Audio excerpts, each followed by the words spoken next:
হ্যাঁ হ্যাঁ, ঠিক সময় আপনার মাল ডেলিভারি হয়ে যাবে। হ্যাঁ হ্যাঁ, না তবু বলবো একটা দিন একটু হাতে সময় রাখবেন। হ্যাঁ না না, এত বছরের যোগাযোগ আপনাদের সঙ্গে, চিন্তা করবেন না, সব ঠিক হবে। আচ্ছা ঠিক আছে মিস্টার বানসাল, আমি পরে কথা বলি। হ্যাঁ হ্যাঁ হ্যাঁ হ্যাঁ, শিওর। কি হয়েছে সাত্তকী? এসব কি হচ্ছে ছোট মা? আবার কি হলো বলো, কি কি হয়নি? আচ্ছা বসো, বসো আগে, শুনছি কি হয়েছে, বলো কি হয়েছে। ছোট মা, একটা কনক্লুশনে না এলে আমি রিল্যাক্স হতে পারছি না। এসব কি হচ্ছে বলো তো?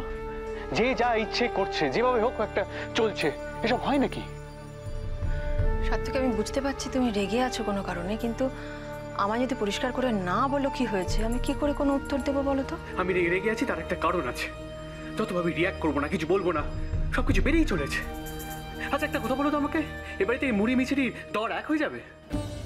কি বলছো তুমি? হ্যাঁ ছোট মা, আমি যেটা বলছি ঠিকই বলছি।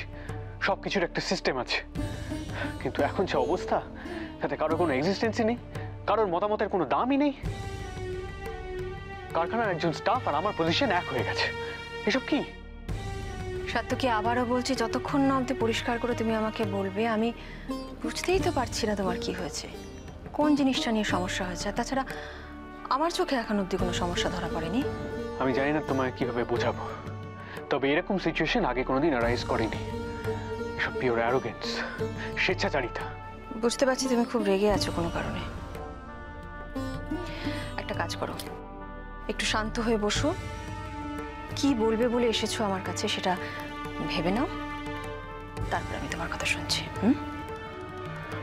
ছোট মা, যেও না, আমি ঠিক আছি। তোমার সবকিছু আমায় বলতে হবে আজ।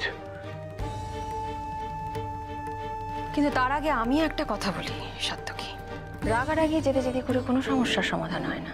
জানি ছোট মা, তাই জন্য তোমার কাছে এভাবে ছুটে এসেছি।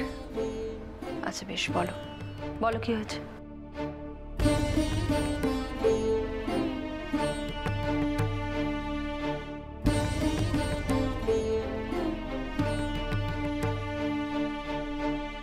তুমি এত ভেবো না ভাই, যা হয়েছে ভুলে যাও। কিন্তু বৌরানী, দাদা ভাইয়ের এত এত খাবার নষ্ট হলো। তো কিচ্ছু হবে না, তুমি খেয়ে নাও, আমি কিন্তু নিজে হাতে বানিয়েছি সব। বৌরানী, আজ তো শুধু তোমার জয় জয়কার। কেন জেঠুমনি? কেন আবার? তোমার হাতের রান্নাকে ওয়ার্কাররা দারুণ খুশি, ওরা তো দু হাত তুলে আশীর্বাদ করছে আমাদের। ও আর কি এমন জেঠুমনি, সামান্য দুটো ডাল আর ভাতই তো। সামান্য হলেও ঘরের খাবার তো। আর সত্যি কথা বলতে কি, ওরা তো এক্সপেক্টই করেনি। তারপর তোমার হাতে